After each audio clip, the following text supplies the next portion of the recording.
Bonjour et bienvenue. Aujourd'hui, on se penche sur quelques extraits vraiment marquants de Finis Gloriae Mundi. C'est cet ouvrage attribué au très mystérieux alchimiste Fulcanelli. Fulcanelli. Oui, rien que le nom, ça évoque tout un monde, hein, l'ésotérisme, les secrets. C'est ça. Alors, ce qu'on a là, ce sont des fragments du livre, hein. La couverture, plusieurs illustrations très symboliques. L'idée, c'est d'essayer de saisir un peu l'essence des thèmes abordés, de décrypter ce langage visuel, quoi. Oui, c'est une matière assez dense, même avec juste quelques éléments. Ces images, elles sont pas choisies au hasard, elles ont une force d'évocation certaine. Et ça commence fort, dès le titre Finis Gloriae Mundi, la fin de la gloire du monde. Et puis cette couverture, c'est une peinture de Juan de Valdés Leal. On y voit les restes d'un évêque, d'un chevalier, et cette balance qui dit ni mas, ni ménos. Ni plus ni moins. Voilà, ça nous parle assez crûment de la vanité humaine face au jugement dernier, j'ai l'impression. Mais comment ça s'articule, cette vision qui paraît très chrétienne avec la perspective de Fulcanelli, qui est plus hermétique? Ah, c'est une très bonne remarque. Ça touche au cœur du problème, enfin de l'énigme Fulcanelli. Ce thème de la vanité, c'est un point de départ très fort. Et d'ailleurs, il est comme amplifié par une autre illustration de Valdés Leal qu'on a dans les extraits.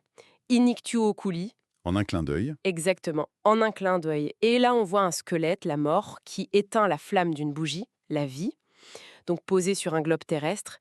Et tout autour, tous les symboles du pouvoir, du savoir, la mitre, la couronne, les livres, tout ça semble réduit à rien, quoi. En un clin d'œil. L'image est quand même brutale. C'est presque une affirmation que, bon, toutes nos constructions humaines, nos ambitions, ça pèse pas lourd face à l'inéluctable. Ça plante un décor assez sombre, non?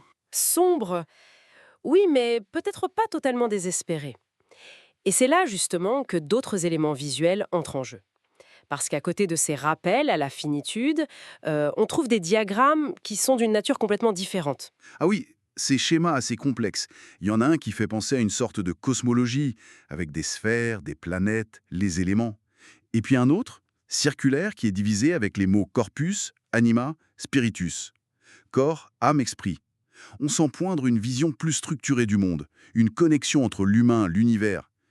Quelle est leur place par rapport à cette fin de la gloire? Ce contraste, il est saisissant et probablement voulu.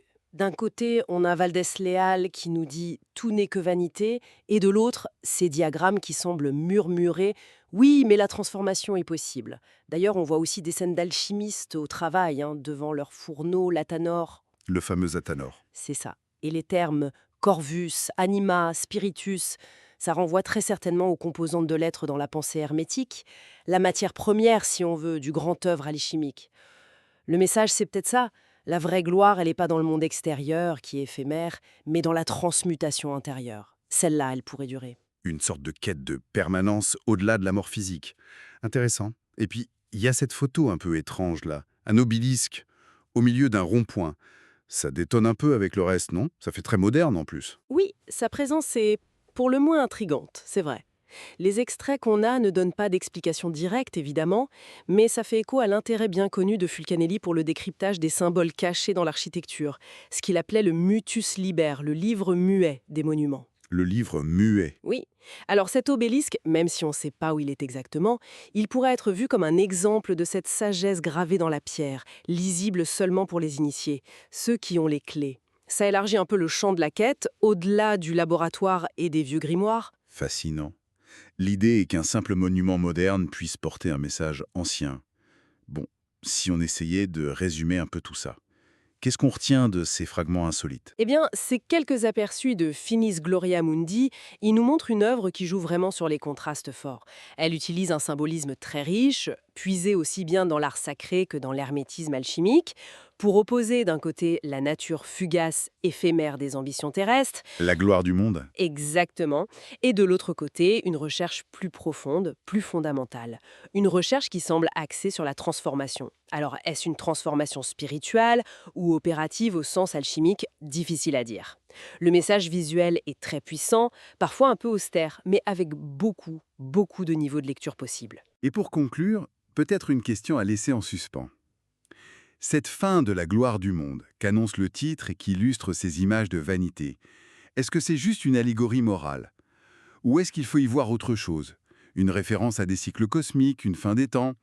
Ou alors, est-ce que c'est en langage codé pour parler d'une destruction nécessaire de l'ego, des illusions, pour permettre une vraie transformation intérieure, voire collective? La question reste ouverte, un peu comme la balance de Valdez-Léal en fait, ni plus ni moins.